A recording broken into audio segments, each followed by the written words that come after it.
आज हम ईमान के बारे में सीख के ईमान क्या होता है और ईमान से क्या होता है। दुनिया में हर शख्स जो है वो ईमान रखता है। बाइबल मुकद्दस ईमान के बारे क्या कहती है। लोग हमेशा किसी चीज को देख कर ईमान लाते हैं। मसीह लोग उस पर ईमान रखते हैं जो चीजें नजर नहीं आती वो खुदा है। 4 आदमी एक मफलूज को उठाकर यीशु के पास लाए। क्या मफलूज का ईमान था? जी नहीं। अरे उन 4 आदमियों का ईमान था जो उसे उठाकर यीशु के पास लाए। मेरे साथ निकाले लूका की अंजील है, अंजील मुकद्दस लूका की अंजील, उसका 8 बाब है और उसकी तिलावत मैं करूंगा 43 आयत से। सुनिए। और एक औरत ने जिसके 12 बरस से खून जारी था अपना सारा माल हकीम पर खर्च कर चुकी थी, किसी के हाथ से हंसी न हो सकी। उसके पीछे आकर उसकी पोशाक का किनारा छुआ और उसी दम उसका खून बहना बंद हो गया। इस पर यीशु ने कहा, वो कौन है जिसने मुझे छुआ? जब सब इनकार करने लगे तो पतरस और उसके साथियों ने कहा, ऐ साहब, लोग तुझे दबाए और तुझ पर गिरे पड़ते हैं। पर यीशु ने कहा, किसी ने मुझे छुआ तो है,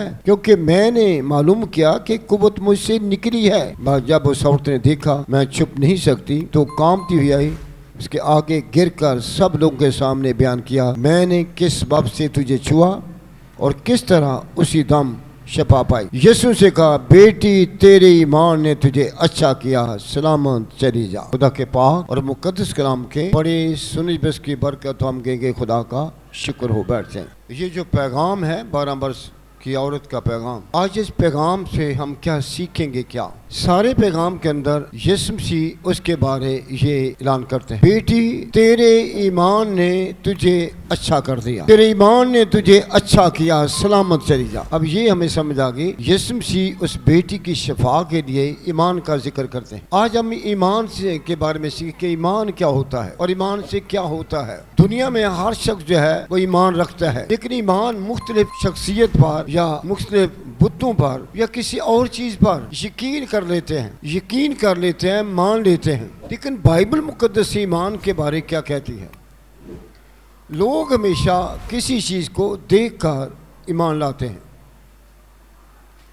और इसीलिए बुत परस्त लोगों ने अपने लिए बुत खड़े किए हुए होते हैं ताकि लोग बुत को देखकर उस पर ईमान रखते थे और बुत गायब होता तो उनका ईमान भी ऐसे होता। हम जो लोग हैं हमारा ईमान एक ही खुदा पर है, हमारा ईमान बुतों पर नहीं है।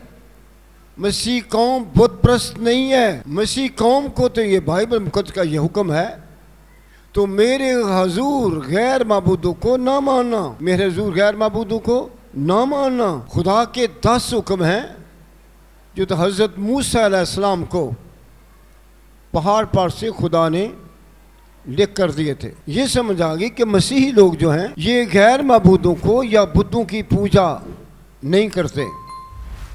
जो मसीही लोग हैं ना कब्रों की ना किसी और की मसीही लोग कब्रों की तौहीन नहीं करते, लेकिन कब्रों पर ईमान नहीं रखते। वो खुदा के उस हुक्म को मानते हैं कि तू मेरे हजूर गैर माबूदों को ना मानना। तीसरा, कब्रों के बारे तो जानते हैं लेकिन कब्रों की तौहीन नहीं करते, उनके खिलाफ बात नहीं करते और ईमान भी नहीं रखते। ये चीज़ें बुत परस्ती में पाई जाती हैं। लेकिन जो बात करना चाहता है ईमान की बात, ईमान क्या है? हम ये सोचते हैं ईमान एक यकीन होगा, एक इत्मीनान होगा। किन चीज़ों पर? वो चीज़ें जो हमें नज़र आती हैं। जो चीज़ें हमें नज़र आती हैं उन पर यकीन करना, उन पर इत्मीनान करना। लेकिन मसीही लोग ऐसी चीज़ों पर ईमान नहीं रखते जो उन्हें नजर आती हैं। मसीह लोग उस पर ईमान रखते हैं जो खुदा है। जो चीजें नजर नहीं आती वो खुदा है, उन पर ईमान रखते हैं। मसीह लोगों का ईमान उसके नबियों पर, उसकी किताबों पर और एक खुदा पर है। लेकिन इस औरत की जो बात कर रहा हूँ, मैं जो बात करना चाहता हूँ, इस औरत का वाक़या, जिक्र, मौज़ा बाइबल मुकद्दस में सदियों से पढ़ा जा रहा है। सदियों से इसकी तालीम दी जा रही है। ये एक मौज़ा, जिंदा मौज़ा था, कोई ऐसे नहीं था। लेकिन बाइबल क्या कहती है, मौज़ा किस तरह हुआ, कैसे होता है। मौजे के लिए आपको एक खुदा पर ईमान रखना होगा। बाइबल क्या कहती है? मौजे का ताल्लुक खुदा के साथ है, खुदा के साथ है। अगर आपका ईमान खुदा पर नहीं है तो मौजे तो बुतों के साथ, दूसरों के साथ भी होते रहते हैं। लेकिन वो मौजे जो किए जाते हैं, जादूगर भी करते हैं, दूसरे भी करते हैं। हम देखते हैं हज़रत मूसा अलैहिस्सलाम के दौर में, और हज़रत मूसा अलैहिस्सलाम ने आसे को नीचे रखा तो सांप बन गया, लाठी को।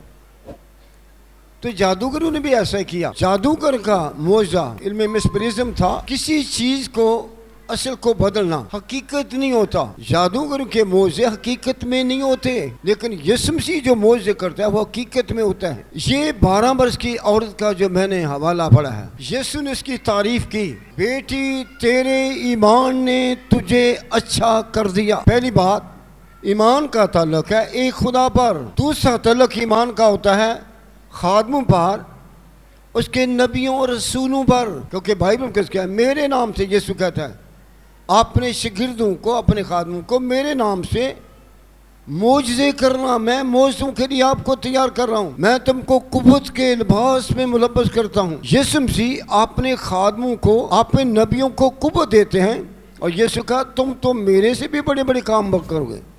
ये किसके इख्तियार से? पहली बात, खुदा पर ईमान रखना, उसके नबियों पर भी ईमान रखना, उसके रसूलों पर भी ईमान रखना। लेकिन ये मसीहों के पास जो कुव्वत है, ये ताकत है मौज़ात की, ये खुदावंद यीशु मसीह की तरफ से होती है। दूसरों का ईमान भी आपके लिए मौज़ा कर सकता है। खुदा पर ईमान, नबियों पर। अगर कोई खुदा का खादम, एलिया की बात करता हूँ मैं, पीछे नबियों से शुरू करता हूँ। एलिया सरपत की बेवा के घर में गया, भूखा था, प्यासा भी था, उसने किसी से मांगा नहीं है, ना वो किसी के घर से चंदा लेने गया है। खुदा ने कहा कि फलां जगह जाना, उसने कोई इतराज भी नहीं किया। ये खुदावंद जिथे कलंडे हैं, ये तो मुल्क में काल पड़ा हुआ है, वो तो पहले ही बेवा है, उसके पास तो कोई वसाइल नहीं है, कुछ भी नहीं है। वसाइल खुदा पैदा करता है। खुदा का बंदा एलिया सरपत की बेवा के पास गया, जाकर पानी का मुतालबा किया। आपको ये सब कुछ याद है। जब वो पानी लेने गई तो रोटी का भी मुतालबा कर दिया। उस औरत ने जो खुदा परस्त थी, खुदा पर ईमान रखती थी, खुदा की तरफ देखती थी, उसका तुक्कल खुदा पर था। रोजी पांदे भुखे ना रेंदे आस जिन्हां नूं मैं रब दे यार, उसकी आस खुदा पर थी, इसलिए वो भूखी नंगी ना हो सकी, गुर्बत कर्ज में ना जा सकी।